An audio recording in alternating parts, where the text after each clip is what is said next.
Hello everybody, this is Ducey, and in this EncounterPlus video we're going to be taking a look at using a second screen.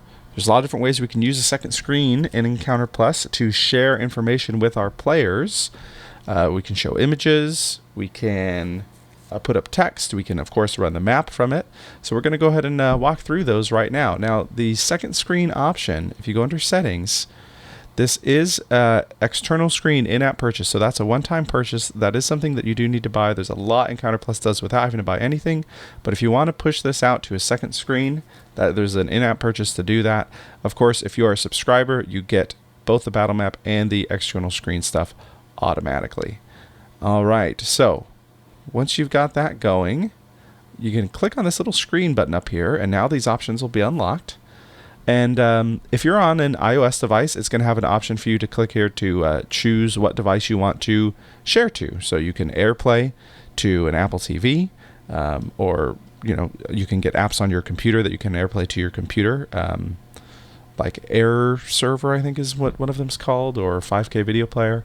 And if you're mirroring your iPad or iPhone to like an Apple TV already, that will it'll know that you've already done that when you come here. And then you'll be able to turn that stuff on. But on the Mac, we click Open Window, and it just gives us a window. We could drag that over to another screen, put it into full screen, whatever we need to do. Now it's showing a map here already. Yours probably won't be right off the bat, because here where it says Battle Map Presenting, this is where you choose what is showing and what is not. You'll probably get this right off the bat, whether or not you're showing a battle map. We're going to pop back to that battle map in a little bit, because that takes a little bit longer to get into all the details there. But I do want to show you some of these really cool options that we've got here. So there's this parchment that shows up right off the bat. We can, under default, under overlay type where it says none, we can choose an image or a handout. So I'm going to choose an image. And then here I can choose the image that I want to find. And there's this Tumblr user I found named Pythosart there that I found this cool dwarf bard image. So if I say, okay, we want to show them this image, you hit done, and it's just going to push it up to the screen up there. So I can say, hey, this is who you're talking to. This is who you just met, whatever. So that's one quick way to show an image, but there's another way. There's a few different ways actually. So if we go into our library or into our campaign, anywhere that we see an image, so I'm going to, for example, go into this page that we made in an earlier video. There's an image right here. I can click on it, hit that button on the top left, and now I can show them, this is what you see here. All right, and it stays presenting as I move around and do stuff in the app. It can be the same for monsters, right? So let me go to the search, and if your monsters, boy, I don't remember if I loaded in any images for any of my monsters here. But if there is an image, you could click on the image right in the monster. Yeah, I sadly don't think I have any images loaded into this one. But anywhere you see an image, you can click on it and then make that choice to present it. So the next thing that we could do is we can do a handout. So this is great because let's say you've got a letter that you want to show somebody. I'm just going to copy some text. I'm listening to this new Critical Role music video that they just put out, so I'm just going to copy text from that and hit done, and you see it automatically turns it into like a note for them, right? So that's a quick way you could say, hey, somebody hands you a note and this is what you see. And you can do stone. So it's like, ooh, this is what you read inscribed on the statue that you stand in front of. Or, what's the last one here? Metal, I think, like a plaque. Yep. Like this is a plaque on the front of this building or whatever. So, we can keep that text there or get rid of it. But there's your image handout, or I can just say, you know what, go ahead and stop presenting that. Okay. So, default theme, what is this all about? Well, this is what shows up when you're not presenting anything else. Okay, I'm going to hit done so it goes away. So right now we're seeing this parchment, but this default theme, let's see if we can go pick an image again. Sometimes it actually can be really handy to have like a map, like a town map or an area map loaded in as the default theme. So it just shows every time you boot up, like, oh yeah, this is my country, or this is the town that we're in all the time. Sometimes I'll put, if I'm running an official like cover, I'll put the cover, or a book, I'll put the cover of the book on there, some image, whatever you want to show that's kind of thematic there, you can show. Oh, you know what? Yeah, I was actually going to do, let's see. Oh, and you can edit the image there too, so you can rotate this guy around if you need to, or crop it here to a certain size. But that's good as is. Yeah, so another good example would be browse image and picking, yeah, so let's say I'm like, hey, we're in this town. This is where we're spending a lot of our time. It could just load up to this image every single time. And that is from ArtStation user Wanlin Kang that made that cool art there. So that could load up every single time. You can also add text to it. So we could say, I don't know, let's give this Elfie the Elf Village. It's the name of this place. And it puts it right down there. So you can quickly have this default theme that pops up, or maybe it's the name of your party, right? The Incredible Five. There we go. Name of your campaign, whatever you want that to be showing up out on the screen out there. And then in combat theme, you can have that change to something else as well. So if I go grab this image, maybe I've got some image, some combat image. Oh, I know. Yeah, they Wizards of the Coast has been giving away some of these assets recently. So I'll load up like the monster manual backdrop there. And when we go into battle, so we hit start and roll initiative, bam, now it will load in that image for me here. And you can see when I start initiative, it actually brings up all of the players and bad guys' initiatives that they can view up there as well. So now we're in a battle. Let's actually add some creatures here. What's it going to be this time? We've done kobolds and we've done goblins. I don't think Zvarts are in the the SRD. Let's do gnolls. That's the other one I'm thinking of. Your top 3 entry level baddies here. And if I stop and start again, it'll roll them all initiative for me. And you can see there right across the top, we've got the order that they're all in. This cool background image. We hit next, next, next, and you can see both in 3 places on the initiative tracker, on the second screen, and on the battle map itself. It will highlight in orange whoever's turn it is. Cool. Okay, I'm going to stop that. Moves back to our more peaceful image here in the background. Web server. So this is where we've got that web server set up. I'm going to do a separate video on that to show some of the details there, but that will give a website for people to be able to access and even move their own tokens and stuff. Like I said, early access still. It's not quite a full-fledged feature, but it is getting close. And this just tells us some details about what the resolution is. And then mirroring mode. This is like, what if I want them to see everything that's going on my DM side? I don't know, because maybe you're recording a tutorial or trying to show somebody how to do something live. Mirroring mode. I don't think it does it here with this external screen, but it will do it on iOS, where it does a mirror of everything exactly on your screen, so they're seeing behind the scenes. And then portrait mode, same thing as for when you're doing AirPlay, and if you've got your screen oriented vertically rather than horizontally. And then overscan. Some TVs are going to not show the edges properly. They'll either cut off too much, or they won't, or they'll have like a black bar around the outside. You can play with these settings over here, these overscan settings, to see if you can make that show up right. So that's just to match to your TVs. Cool. Okay, so those are most of the settings that are here for this external screen. So battle maps. Let's look at presenting a battle map now. So if I click up in here, down here presenting a battle map, I can click here. Legacy battle map, that's going to be going away eventually. That's just kind of like the first one that gets loaded if you're coming from an older version. But I've got this amazing map up here, and I'm going to choose amazing map, and you'll see it immediately starts to push it to the second screen. Oh, and something that I almost forgot. I'm going to load in another map. So we've got this map here, but we've got another map, the Goblin Ambush map by Dynamic Dungeons. Drop that guy in here. Now you'll see that we've got two tabs up here, so I can jump back and forth between my maps, and notice it's not changing what map we're presenting over there to our players. So if I drop under here, I can do presenting, and now you can see that Goblin Ambush map is an option, but there's a cool shortcut. If I long press on iOS or right click on Mac, I can choose present, and it will now push that map over to the player side. So I had it lined up wrong here. If I do right click on amazing map, present, now it presents that map to the player side. So that's a great shortcut way you can have a bunch of maps loaded.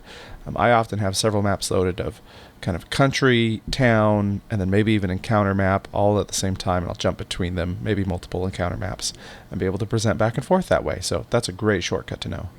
And line of sight is working, so wherever I move my characters, the players can only see what they're supposed to be able to see in that area. Cool. Now, I can do scroll lock. So scroll lock means if I move around here, don't move it on the player side. If I turn that off, now they're both moving together again. Pretty straightforward. Fit screen, that's just going to make sure that the whole map fits. It'll make a little more sense if I turn off line of sight here. There we go. Make sure that the whole map is being shown on the other side over there. And that automatically turns on screen lock, assuming you don't want to move around after that. And if, here we go, it should snap back to place. You've got your zoom in and out. You can pinch to zoom, of course, on your iPhone or iOS, and it should match as you go. And yeah, those are the basic kind of battle map features there. Now I want to jump back into being in initiative. Okay, so now I'm in a battle here. One thing to remember as you're moving stuff around is placing players and creatures. If you double click somewhere, you can place a party or place a creature that's in here. So I can say the party is all right in that room now. Let me zoom in a little bit because that's pretty small. Double click, place party. They're all right here in this room now. It's a quick way to warp people around. Or if I can say, ooh, this goblin is supposed to be over here, double click, place creature, and I can choose from everybody that's in the initiative list and say null 6 is actually over in that room. So in addition to dragging around, that can be handy to get all the players into one place for sure. Again, we've got our initiative going here, and as I click this next button to go to each person's turn, you will see in a lot of different places it highlights whoever's turn it is next. So on the battle maps it does, on the initiative list on the DM side, and on the player side, it will tell you whose turn it is as you go through each of these next turns.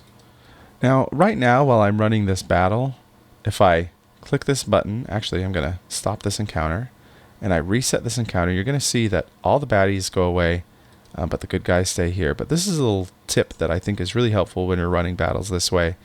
If we put some more gnolls back in here,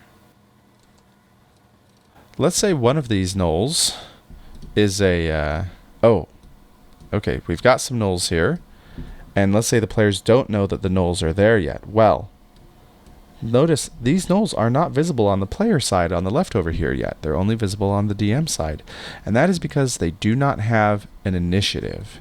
If I give them an initiative, then they show. So now they're showing up.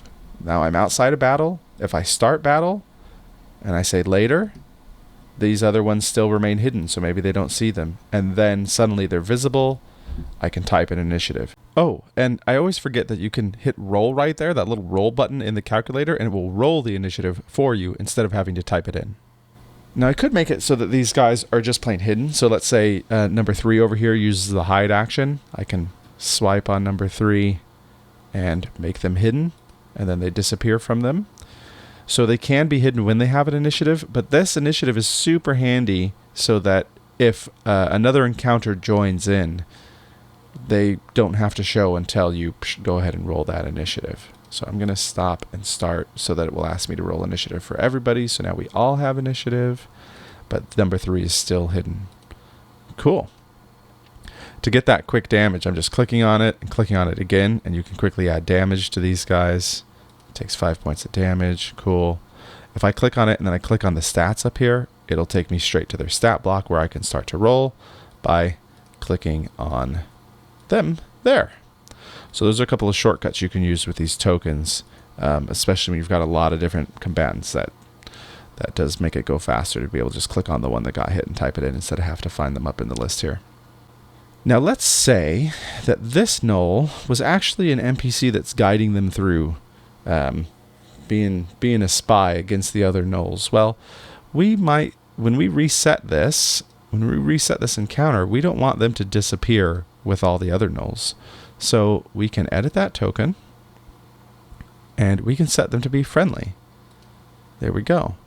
Now, that one, let me get off of their turn if I can here. Let's see, we'll start and go ahead of turn. That one now changes color, G2 here. Whoops, I did the wrong one. That one changes color to show that they're friendly.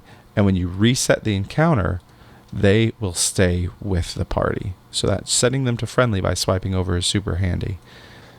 And if I set them to neutral, then they're kind of like friendly, but maybe these are just townspeople that are hanging out and you want to differentiate them from the hostile ones. When you go to reset the encounter, they will stay as well. So they'll stay just like the friendlies, but they're not necessarily part of your party, and it's just a different color to help you differentiate. Now something else to know is group movement. If I click this button over here, I can select these guys and move them. They'll all move together. They're set to snake right now. If I go up into settings, there's some party movement modes in here. So here it is, party movement mode, snake. Standard is just going to kind of group them together. And then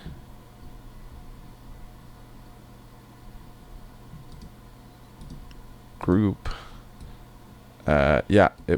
So standard keeps them wherever they're at, and then group will keep them into a group altogether. It might rearrange them to keep them just right next to each other.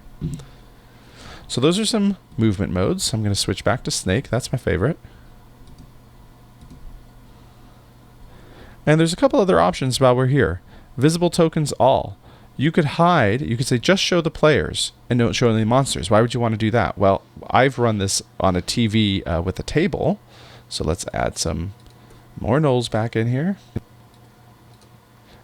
Now they don't show up at all, even when I'm in initiative. And like I said, I've ran this on a table, so we were actually using minis for the table.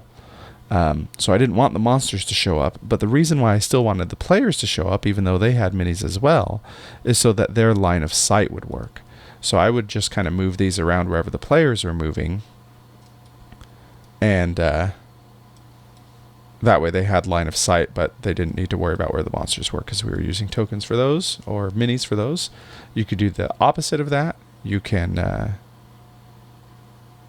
show just the monsters or not show any of them. Don't even worry about showing them. Just show the map. All right, I'll set that back to all. Show tokens artwork. All this is saying auto. If you zoom out really far, it won't show any of the artwork on the tokens. I don't have any artwork on the tokens right now. It's just showing default stuff. But you can add pictures to monsters, player characters, all that sort of stuff. If you set it to always, it'll always show the artwork. Never, it'll always just show the little letter down here. But the auto changes based on zoom. So if you zoom way out, it shows just the letters, and if you zoom in, it shows the artwork. So that can be handy if you're having a hard time reading when you're zoomed all the way out to have that on auto. Couple other things while we're here. Initiative mode standard. When you roll initiative, it rolls for each creature. Group would put all of the nulls together instead of giving each separate null its own initiative. It would give them all the same initiative, and then all goblins the same initiative, all kobolds the same initiative. Chaos, roll initiative creature for each creature every round. Okay, some of you old school D&D players might remember re-rolling initiative all the time. Expert, roll initiative for each creature type every round. So this time the groups are still kept together, but their initiatives may change each time. Hit points, when you add them, you'll see the nulls all have separate hit points. It rolled those automatically based on what the rules say they should have. But you could have it say, you know what, just give the average, or use the minimum. This is a weak group of nulls, or use the maximum. This is a really strong group of nulls. Initiative health window size, pretty straightforward. If I set this to large, this is just going to make that a little bit bigger. Roll initiative for players. I have it set so it is rolling the initiative for me. and roll initiative for non-players, for everybody else. So I have it roll initiative for everybody, but maybe the players like to roll their own. Or maybe you want to roll by hand for everybody. You can do that. And once you're going here, you can just change their initiative order on the fly by dragging them around. So if, something changes for some reason or someone put the wrong number in, you can fix it right there. A couple of last things down here. Battle map visible. You can just turn off the battle map altogether if you're not using it and just use it for the initiative stuff. I might do a video on just running with the basics like that at some point. Bottom bar visible just turns off some of these shortcuts to awarding experience, showing the rating, that sort of stuff. Turns that off if you're not using it. Line of sight update only on drop. This is great on any device that you're having a hard time rendering the lighting. If you've got an older device, or maybe you're using the web player and it's having a hard time, you'll notice it doesn't change the lighting all the time. It only changes the lighting when I let go of the token. Then the lighting updates, and that's a lot easier for the computer to handle. And the last setting that's important on a second screen is turning off this dice rolling sound, so you can have it on or off. And turning off is handy, especially on an iOS device, if you're also playing music from that same iOS device. So that way you don't get the super loud like rolling noise when you're using the second screen coming through the speakers. So yeah, you can turn that off if you didn't want to have the dice sound. Well, those are some of the basic settings here that are important. And if you saw my setting up maps, you would have seen the thing about Fog of War. But let me just show you real quick. You can have Fog of War and Line of Sight interact at the same time. So now if I go reveal a section here, it's still waiting for me to reveal based on Fog of War, and the Line of Sight is happening at the same time. I usually don't use them both, but you have the option to. Of course, you could just be using one or the other by turning Fog of War or Line of Sight off. Final thing before we wrap this one up, this group movement that we were doing earlier, as you move it around, I almost forgot that it does change depending on the color of the floor that you have set. What do I mean by color of the floor? If I go to the floor layer, I've set each of these rooms to have different colors. So as I drag around, you'll notice it will not let everybody move through different areas. You can still drag the main token that you're moving, but if they're in different areas that are color coded based on those floor options, it knows to limit that walkable area just to floors. And when you get to the web viewer, that will be important too, because they'll only be able to walk themselves onto floors. Cool. Well, thanks for sticking around for another longish video here. We're getting all of the basics out. If you have any feedback or any tips and tricks, leave them in the comments. Let me know. And I'm sure we'd all love to hear them. Thanks. We'll see you next time.